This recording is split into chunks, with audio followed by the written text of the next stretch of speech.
Hey folks, this is Jake Davis with an on-the-fly review for you. And tonight I'm going to talk about El Chicano, released early in the summer, starring George Lopez, Raul Castillo, and Amy Garcia. I'm going to try to be super fast. I already shot a long video on my top 5 Friday the 13th movies. I'm going to go get some more beer because we're running low. I want to get that done before it gets dark. Anyhow, because there's monsters out tonight, man. I ain't fucking around. It's a monster day. Shit. And get safe inside. Bar shit up. Put down the cages. You know how it is. And then watch the monster movies. Anyhow, El Chicano. The whole kickoff to this movie, the whole setup, is starts in the early 90s, late 90s. We see these 3 kids witness this vigilante named El Chicano kill this awful criminal and get away. And we jump to now, and one of the kids, they all got their own past, but the main kid is a cop, and his brother is recently dead, supposedly committed suicide. And there's the third one is like the big aspiring up and coming drug kingpin. He's the guy looking for the throne kind of character. Anyhow, as the story unfolds slowly, it turns out that the brother didn't commit suicide. He killed himself, and he didn't kill himself. He was murdered, and apparently he was training himself and preparing himself to become the new El Chicano, be a superhero, basically. And and after the murder of his partner, the cop brother decides to go do that. Now, that's what the trailer, the synopsis, and everything about the poster tells you, but it is literally, there's only like 20 minutes left of the movie by the time he actually decides to be a superhero. It's a really slow movie. It's a shame because, it's my understanding the movie only had like an $8 million budget, and I'm sure that if they had more money, would have had more action scenes and maybe even more names. Like Jose Pablo Castillo is in it. He's a pretty good actor. He was in Crank and what was it called? Chappie.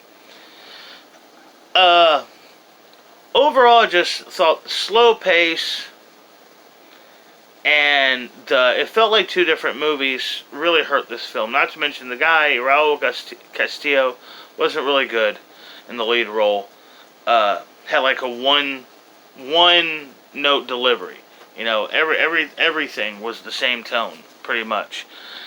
And they never, he's a cop, but they never really explained how he's such a badass. Suddenly he puts on a suit and a mask, and he can suddenly kill 20 men at once with his bare hands. It was kind of, on one hand, it was a unique origin, unlike anything. I hadn't really seen this origin for a superhero movie before, but at the same time, it felt like that because it wasn't supposed to be a superhero movie, maybe.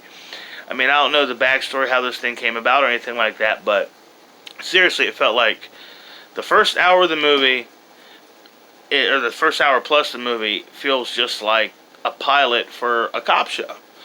And then it just feels like they don't know how to end this thing, so let's just throw in some superhero shit at the end.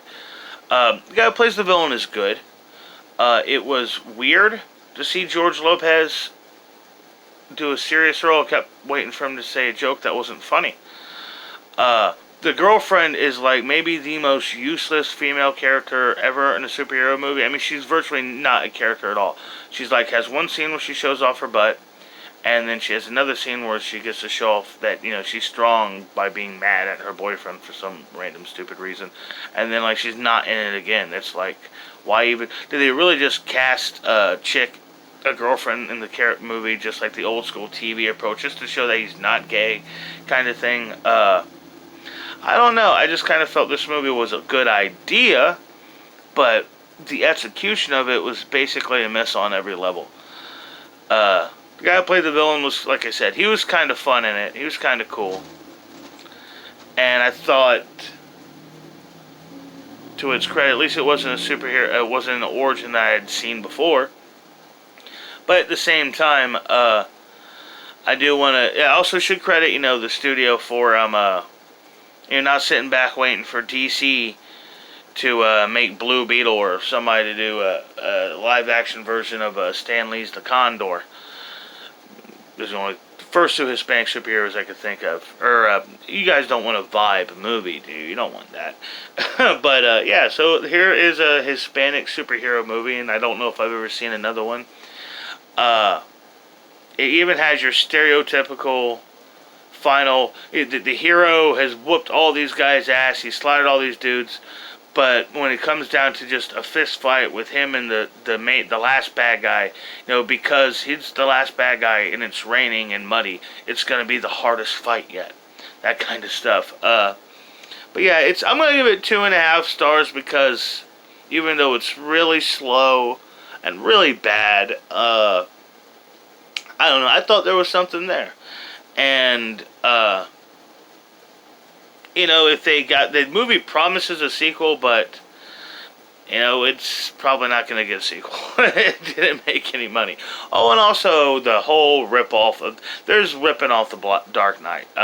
There's a point of homage and ripping off, and there's a ripping off. I mean, down to the tone and the music, the fight style, even like the last shot is obvious reference to the Dark Knight. Oh, and that's another problem. There was talking about George Lopez not being funny, but at least he could have tried. This movie needed some levity, needed some humor. It's just all straight, all strict, all the time. It felt more like a soap opera than an action movie. But who knows? If you're gonna sit there and just tell me, "Hey, Jake, this movie wasn't made for you," then maybe that's why it only made 1/8 of its budget. Movies should be more universal.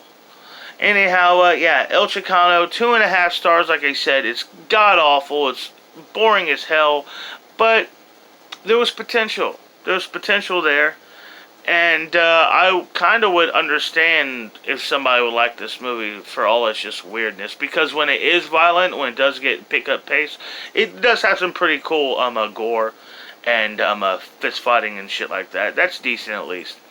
Anyhow, yeah, that's what I had to say about El Chicano. I hope y'all like this video. Hope y'all watch my Friday the 13th video. I ranked down them Jason flicks. I'm Jake Davis. Do not go outside. Don't go in the woods. Stay away from any lakes. Don't do any drugs or listen to rock and roll music or get laid tonight because it's a monster night. Don't risk it. Anyhow, I'm Jake Davis, and I'll catch you on the fly.